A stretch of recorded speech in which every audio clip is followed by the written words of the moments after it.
Friends, welcome to farmer leadership academy. और आज हम बात करने वाले हैं फीमेल रिप्रोडक्टिव सिस्टम के बारे में। इसमें जो भी इंपॉर्टेंट क्वेश्चंस हैं वो भी डिस्कस करेंगे, साथ में क्या मिथ्स हैं वो भी हम जानेंगे। तो आइए हम शुरुआत करते हैं फीमेल रिप्रोडक्टिव सिस्टम। तो पहले तो ये जान लीजिए, जो फीमेल रिप्रोडक्टिव सिस्टम है इसको दो पार्ट्स में डिवाइड किया जाता है। एक आपके एक्सटर्नल सेक्स ऑर्गन्स होते हैं और एक इंटरनल सेक्स ऑर्गन्स होते हैं। जो एक्सटर्नल सेक्स ऑर्गन्स होता है, यहाँ से पहला क्वेश्चन बनता कि उसको हम वल्वा बोलते हैं, VULVA vulva.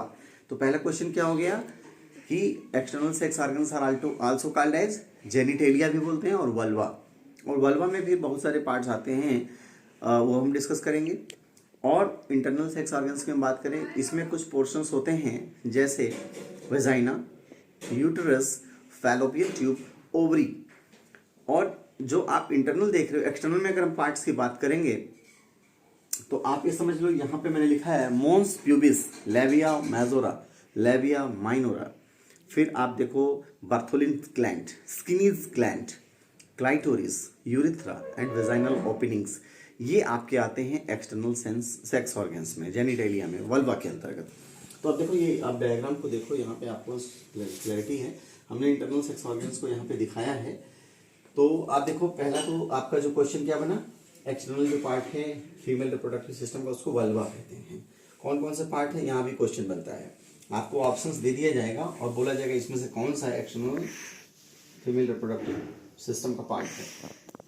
Mons pubis, labia majora, labia minora, Bartholin's gland, clitoris, urethra, vaginal opening. ठीक है। और इंटरनल में क्या है, vagina, uterus, fallopian tube, ovaries. अब देखो, वेजाइना 1, यूटरस 1, फैलोपियन ट्यूब कितनी है 2, ओवरीज कितनी है 2। अब देखो, यहाँ पे जो हमें समझना है, आप देखना, और यहाँ पे हम आपको क्लियर करते हैं रिप्रोडक्टिव सिस्टम में। देखो पार्ट्स देख लेना, पार्ट्स में भी क्वेश्चन पूछे जाते हैं। ठीक है।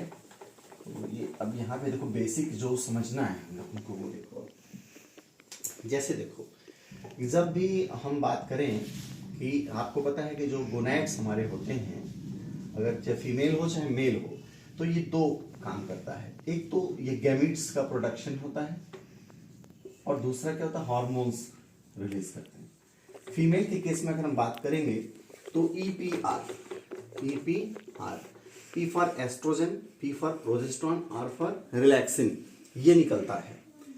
बेसिकली एस्ट्रोजन, प्रोजेस्टेरॉन, पुबर्टी के बाद फिर ये सभी शुरू हो जाते हैं। सेकेंडरी सेक्सुअल कैरेक्टर वगैरह एस्ट्रोजन रिस्पॉन्सिबल होता है उसके लिए। लेकिन अगर हम बात करते हैं यहाँ पे, जैसे जब इंटरकोर्स होता है ना, तो ऐसे में जब स्पर्म एंट्री करता है वेजाइना से, ठीक है, वेजाइना। तो अब वेजाइना क्या है, वेजाइना एक फाइब्रोमस्कुलर ऑर्गन है, इसको हम बर्थ कैनाल भी बोलते हैं। तो यहाँ से जब स्पर्म एंट्री करेगा तो देखो, ये जो सर्विक्स है ना, सर्विक्स क्या है, जो यूटरस है उसका नैरो पॉइंट है, यानी वेजाइना का ये last point, upper part of vagina, cervix यहाँ पे हुआ। और सर्विक्स के बाद जब ये यूटरस में एंट्री करेगा, यूटरस से होते हुए ये स्पर्म कहाँ तक पहुंचेगा, देखो स्पर्म होते यूटरस के वाया यूटरस होते हुए कहाँ पे जाएगा, ये पहुंचेगा फैलोपियन ट्यूब में। कहाँ पहुंचेगा, फैलोपियन ट्यूब में। अब देखो, जो ओवरी है, यहाँ पे देखो 1 पेयर ओवरी है और यहाँ पे फैलोपियन ट्यूब है। तो जो ओवरी होती है ना, ये ओवरी में क्या बनता है, ओवम। और जो मैच्योर ओवम होगा तो फिर ओवरी की वॉल रप्चर होगी, ओवम वहां से निकलेगा, यानी एग सेल। ठीक है, एग सेल ये कहाँ पहुंच रहा है, फैलोपियन ट्यूब में। अगर फैलोपियन ट्यूब में इन दोनों की मुलाकात होती है, ठीक है, यानी ये भी हैप्लॉइड है, ये भी हैप्लॉइड है, और यहाँ स्पर्म से लगा ये भी क्या है, हैप्लॉइड है। फैलोपियन ट्यूब में दोनों की मुलाकात होगी तो आप देखो, स्पर्म प्लस ओवा दोनों मिलेंगे, और इसमें ओवा का जो सरफेस होता है वो इस तरीके से मॉडिफाई होगा कि स्पर्म उसके अंदर एंट्री कर जाता है, अब्जॉर्ब हो जाता है। ठीक है। अब इससे बनने से क्या होगा, आपका जाइगोट बनेगा, ठीक है, एम्ब्रियो बनेगा, और ये 1 to 8 वीक तक एम्ब्रियो फॉर्म में रहेगा। इसके बाद क्या हो गया, 9th वीक ऑनवर्ड्स ये फीटस बन जाता है। ठीक है, ये जनरली। अब देखो, जाइगोट बनने के बाद यहाँ पे प्रोसेस क्या होगा, जाइगोट यहाँ फर्टिलाइजेशन कहाँ पे हो गया, फैलोपियन ट्यूब में। इसके बाद से जो आपका एम्ब्रियो है वो वहां से कहाँ आएगा, यूटरस में। और यूटरस की जो वॉल होगी वहां पे क्या होगा, ये यूट्रस की वॉल पे क्या करेगा, स्टिक कर जाएगा, वहां पे रुक जाएगा। और फिर वहां पे जो ब्लड वेसल्स वगैरह होंगी उनके थ्रू इनको नॉरिशमेंट मिलेगा, मैकेनिकल सपोर्ट यूट्रस प्रोवाइड करेगा और फिर इसका ग्रोथ होता जाता है। ठीक है, ये प्रोसेस चलता है। तो फिर से पर रिकैप देख लीजिए। ड्यूरिंग इंटरकोर्स जब स्पर्म एंट्री करता है वजाइना के थ्रू, वजाइना से फिर सर्विक्स होते हुए यूट्रस, वायुट्रस होते हुए यहाँ फैलोपियन ट्यूब तक ट्रेवल करेगा।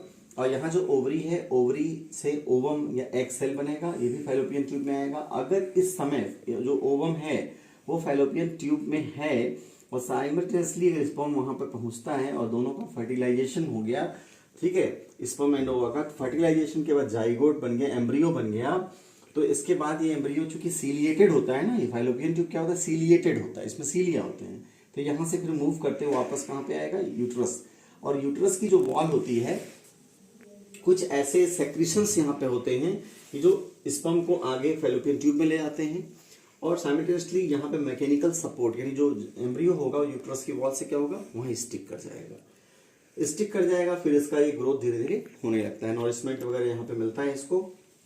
ये प्रोसेस पूरा फिर कंप्लीट होता है, फीटस होता है।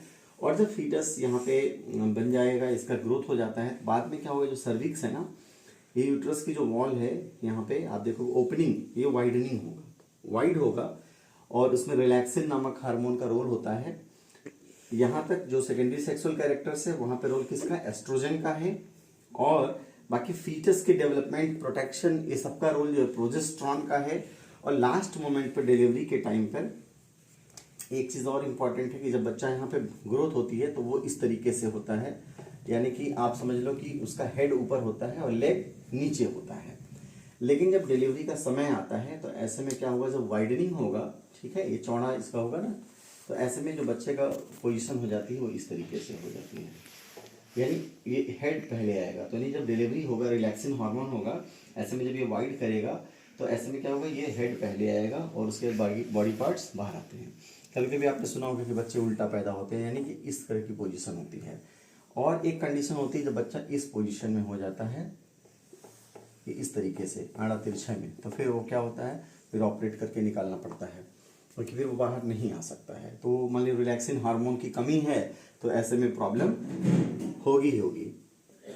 तो ये आपका टोटल फर्टिलाइजेशन प्रोसेस हो गया, बच्चा कैसे मूव करता है, बाहर निकलता है, कौन कौन से हार्मोन का रोल हो गया फीमेल रिप्रोडक्टिव सिस्टम में। तो एक बार मैं रिकैप दे रहा हूँ आपको, जहाँ से क्वेश्चंस पूछे जाएंगे वो भी मैं बता दे रहा हूँ। क्वेश्चन नंबर 1, ये एक्सटर्नल फीमेल रिप्रोडक्टिव सिस्टम जो है, एक्सटर्नल पार्ट है, which is also called as vulva, इसको जेनिटेलिया भी बोलते हैं। कौन कौन से पार्ट्स इसमें आते हैं, मॉन्स प्यूबिस आएगा, लेबिया majora, labia minora, Bartholin's gland, clitoris, urethra, vaginal opening, ये सब आपके एक्सटर्नल के पार्ट। इंटरनल में क्या आएगा, इंटरनल में आपका आएगा, बताइए, इंटरनल में आएगा वेजाइना, यूटरस, और क्या आएगा, फैलोपियन ट्यूब और ओवरी। ओवरी कितनी होती है, 2, फैलोपियन ट्यूब कितना है, 2, पेयर में है, वेजाइना 1, यूटरस 1। और यूटरस जो है उसको वॉर्म भी बोलते हैं, और ये जो हमारा फीटस होता है, एम्ब्रियो होता है, वो वहीं यूटरस में जाके स्टिक करके रहता है, ठीक है। तो ये पूरा प्रोसेस फीमेल रिप्रोडक्टिव सिस्टम का रहा। और आगे हम सेशन में फिर आपको कुछ और बताएंगे, जैसे कि मेल रिप्रोडक्टिव सिस्टम है और भी कुछ नई इन्फॉर्मेशन के साथ। तो बने रहिए हमारे साथ, लाइक कीजिए, शेयर कीजिए, सब्सक्राइब कीजिए, और हमारे जो साइंस स्टूडेंट्स हैं उनको जरूर ये वीडियो शेयर कीजिए ताकि उनको ये इन्फॉर्मेशन उनके पास पहुंच सके। थैंक्स फॉर वॉचिंग, जय हिंद।